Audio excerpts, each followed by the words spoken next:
Workers staged Labor Day protests on both sides of the bay today, and some ended up getting arrested.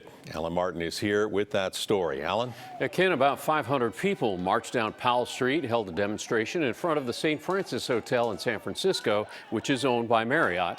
Many held up signs saying one job should be enough. Members of the Unite Here union are demanding wages that can cover the cost of living. Well, they also want better job security, and they're upset about the way contract negotiations have been going with Marriott, which owns 7 hotels in the city. At one point, a couple dozen protesters sat in the middle of Powell, right on top of the cable car tracks. They were arrested after shutting down the normally busy street. Workers have been without a contract since mid-August. I guess they need to be convinced that we're serious about getting a deal done.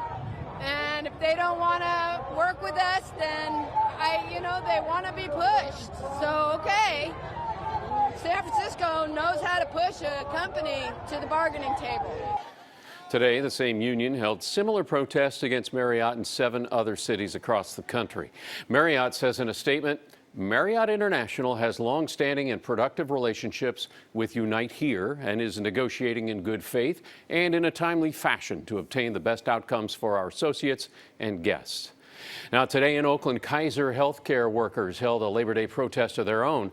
Hundreds gathered at Mosswood Park and then marched across the street to the Kaiser Medical Center on Broadway and MacArthur. The protesters say Kaiser is planning to outsource many jobs across the Bay Area, including pharmacy warehouse workers and vocational nurses. Once you start getting rid of the people who make your company strong and start outsourcing, you're going to hurt your brand. Because we're Kaiser employees and we love Kaiser, so we do our best for Kaiser. You're not going to get that from an outside service. The protesters say Kaiser's plans will undermine patients and the people who care for them. Kaiser says in a statement, it's important for our members and patients to know that this informational picketing is not a strike. It does not impact our care, delivery, or operations. Kaiser insists it has a strong commitment to labor and plans to keep adding jobs. It says it's disappointed that the SEIU union is taking, quote, an adversarial, destructive approach. Liz?